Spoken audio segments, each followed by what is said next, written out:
Greetings, greetings, greetings, greetings. Peace, love, and blessings to each and everyone.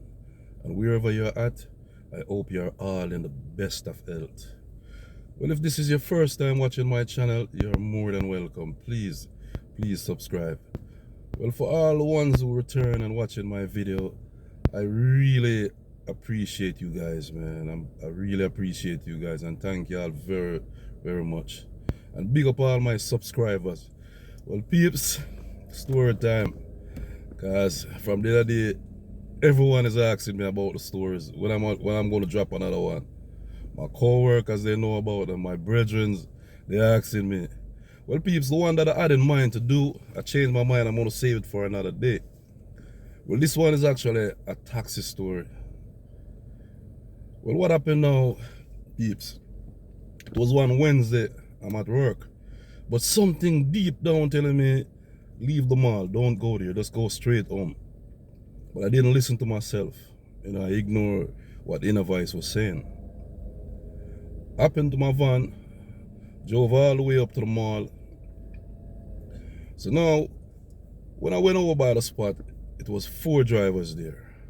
And Wednesday is a day that's slow, so I just tapped on and went by because I know I didn't want to stand up out there for long and wait for any fear. I said, let me drive around the mall and see if I could pick up one, because I only need just one. So, taking my time cruising around the mall, so I saw this young lady and I tapped her on and shouted out, taxi. But she said, yes, she need a taxi. But she said, you're not no real taxi. You don't have no taxi plates nor any sticker. I said, you're Jamaican? Because, she speaks perfect English. She doesn't sound like she's Jamaican.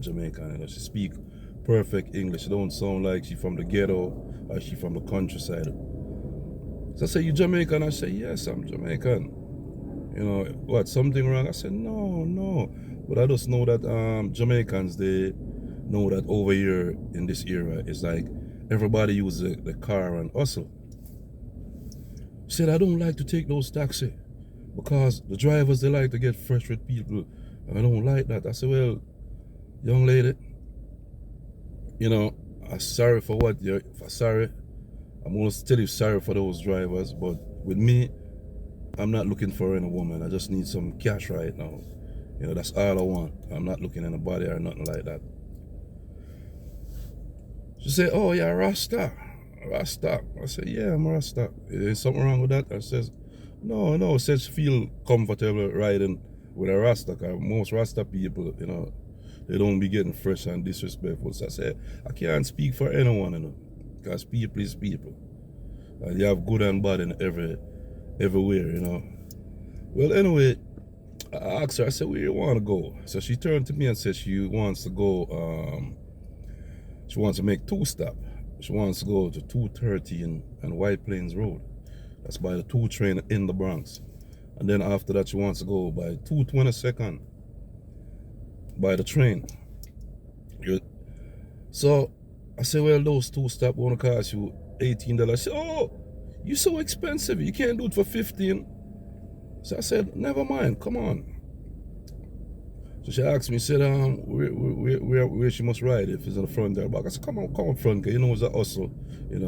I'm not on the books doing it, what I mean?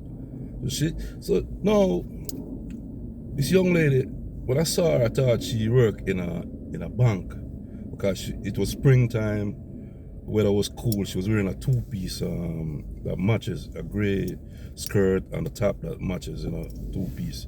But she wasn't wearing heels. She was wearing the lower, like, what they call them, pumps. I hope I'm saying it right. The lower heels. She has 2, bags, and she had a fan. But the fan that she had is not a square one. It's a tower fan. So she put the tower fan on the back and sat up front.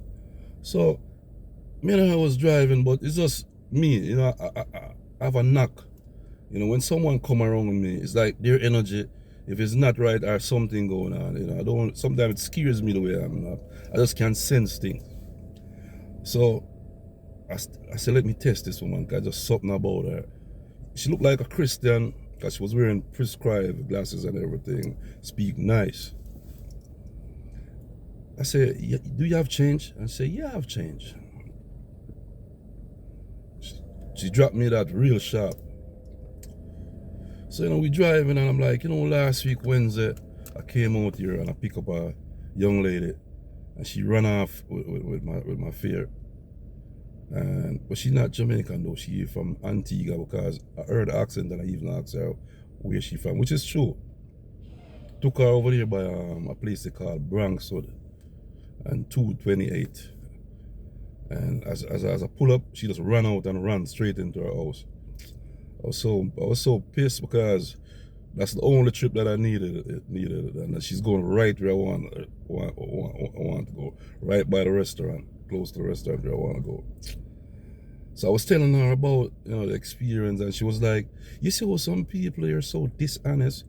You're gonna leave your country and you come to America for a better life, and you're running out of people cab, So now that kind of like calm me down to the way I feel from earlier. I'm like, for real, because you leave your country and you come to America, you come there for a bigger life, a better life, and you're running out of people cab. That's just that's just the lowest point they could hit, and really talking and talking and talking and talking.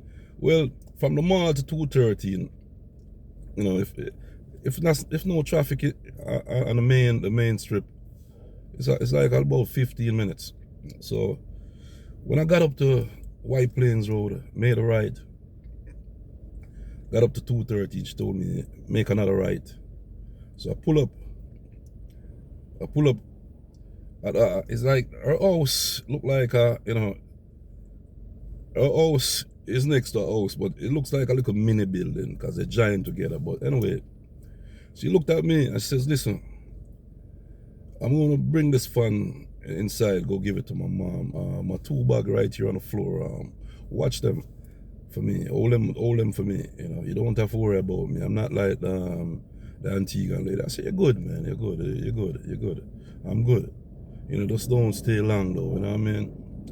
So now I was supposed to make a call to her brethren. So when she went inside, call up my brethren and me and him there. We did talking for a good while. I was into the conversation. I even forget that I'm waiting on somebody to let I caught on now and look at the clock. I saw 35 minutes. I was like, "Yo, brethren, I'm out here waiting on a woman, And the brethren he's funny too. He likes to make jokes. He was like, "Yo, mine and a Ras.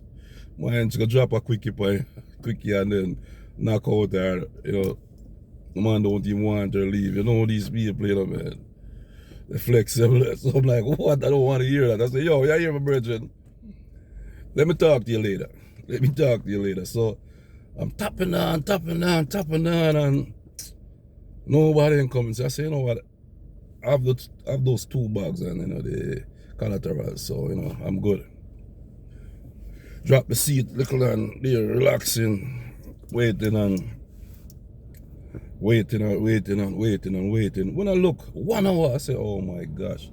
So now, I'm not shallow-minded, but because the brethren put that in my head now, I'm like, damn, I really mean this woman leave and gonna sort herself out, and I know that thing going, because people have to warm up, one warm up, the next one warm up. So now this is a marathon thing now. Damn. So I'm there thinking, I'm like, damn, the man right, that's what this woman gonna do, Because like I said, I'm not shallow-minded. I don't like to put my mind on God. I like to stay positive, but because the brethren already, mess up my head with that kind of thing, So I'm like, damn, 1 hour. All right, let me hang on and wait up. Give her another 15 minutes, so she could get dressed and come down and make sure she's coming down with at least 25, because nothing free. Everything's a tit for tat, business as usual. I know she has to be making some money. So anyway, I'm there waiting. 1.5 hours. I said, no, something ain't right, man. Still waiting. When I look 2 hours now, I said, no.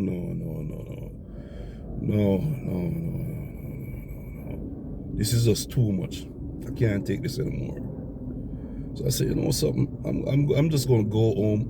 I'm gonna keep her bags and hopefully, you know, whenever time if she comes in the mall, because I was telling her where my spot at, so she'll just come over there and ask for me, and you know, one of my coworker will, you know, tell her who I am or where I'm at or whatever, and she just pay me to keep it and give me the extra. Anyway, I'm driving now, so you know, I drive off, and I'm driving. So when I stopped at the first stoplight that I stopped at, you know, if I can remember, it's 216, yeah. Somewhere around here. I stopped at the first stoplight because, you know, I noticed I'm smelling chicken. So I'm like, you know, I don't want, if this food this woman leave, I don't want it. I don't want it. It's going in the garbage. So I'm like, why am I smelling chicken? You know.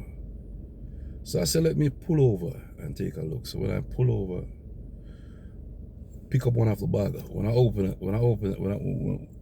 the bag and look, there's an empty, you know, cup, plastic cup that, you know, with a straw, and an empty, you know, box with, it has bone, you know, chicken, fried chicken box. It has some bones in it, some bones and stuff. I was like, no. This is not happening. So I put that down and pick up the next bag now. When I pick up the next bag, I saw some papers where they walk around and give out flyers. I said, oh my gosh, this woman really burned me like this. She leave garbage on me and trick me. Damn. This is cold. So anyway, you know, I'm pissed still now because I'm like, damn, I never saw this one coming. Take my time. I wasn't desperate or anything, you know, because it was a Wednesday and I get paid on a Thursday, and I wasn't broke anyway. And then from earlier, my mind was telling me not to go to the mall. So I drove straight home. Went home, you know, fix a little snacks, you know, get a little shower, drank some tea, get a shower, go sleep. Next day, still thinking about what went down. I'm like, damn, these people are cold, and they, you know, they came in all form. Next day, went over back by the base, still not talking about it, but thinking, damn, this one could have led me to my death or something, because, you know, the way she you know, present herself and everything. I said, damn, people are cold, man. They can't trust anybody. I'm still thinking about it, you know. Next day again, I'm still thinking about it because it wasn't so easy to let go. Till eventually, you know, I said, damn, you know, Ricky, that's a good one. You know, I'm gonna have to be careful. So I was over there the Sunday. Because me, I like to carry females because, you know, it's a two-way street, because you can get robbed or anything. So, you know, I feel like I'm more safe for the females. So I'm very selective when you know, with the passengers. So I pick up a female. She was going up to 215, 2 blocks away from her. So when I made the ride over there on White Plains, I was driving. So there's this guy I know him. I'm not going to call his last name, but we call him Father. You know, we're in the same age group, but he's a street man. That means street man, he's a hustler. He knows everybody around there. So when I saw him, I said, Father, what's up? Oh, come in on the thing. Come in on the thing. Father, he called me Natty. He said, Natty, what? Go on, Natty, long time. You know, come up, so we used to, you know, meet up. We used to see each other over by the racetrack, because I'll go by the racetrack sometime and gamble off the track. A long time I don't see you, Natty. What's going on, man? I'm like, I'm good, man. I'm good, you know, working and hustling as usual, but I kind of take myself away from racetrack. So I'm like, yo, Father, you see, round the block there, so I'm giving him the full description. I say, yo, I'll pick up a Jamaican, you know, but she look like a Christian, like she work in a bank, the way that she dress and speak perfect English. We're a prescription glass, because I would tell him test glasses. But, you know, when I got over by her place, She pretty much run off with my fear. So he turned to me and said, yo, nuts. I know her, you know. I know her, a Christian, man. He's a crutcher. Well, if you don't know what a crutcher is, a crutcher is a shoplifter. So he turned to me and said, yo, Natty, he's a crutcher. He's a crutcher. But I'm a friend, I know where she live. But I'm not going to tell her. Because I'm a friend. She does never get nothing for thief to steal. So that's why she run off. Because if she got something to steal, she'd probably give you something or take you over by the beauty salon and you know, sell it and give you your money. You know what I mean? But when I see her, I'm gonna tell her to give you, to pay you, man, because, you know, you can't rob the rest like that, you know what I mean? Rip off the rest like that. So I'm turning to you, I said, I don't even want nothing, you know, to be the truth, because the way you should do it, if she'd ask me for a free ride, I'd give her a free ride. You know, because it happens all the time, because, you know, female, they be getting sick, and a lot of times, more than once, they be getting sick in the mall. And guess who? They always me they walk up to. Dread Rasta. And I never let them down, you know what I mean? So I told them it's all good, man. It's all good. Now, peeps, you see, I'm always learning. And from this, what I learned, not because somebody look decent, sometimes they have an evil heart, evil intention. You just can't. You have to let your G, you can't let your G down. You see? Yeah, you can't let your guard down. You have to listen to yourself. Because remember what I said earlier, my mind was telling me not to go in the mall, not to go there. And I still ignore that inner voice. Well, peeps, I hate that, you know. Because I have to go. My shift is about to start. More blessings and more prosperity and best of health in the new year for each and every one. One love.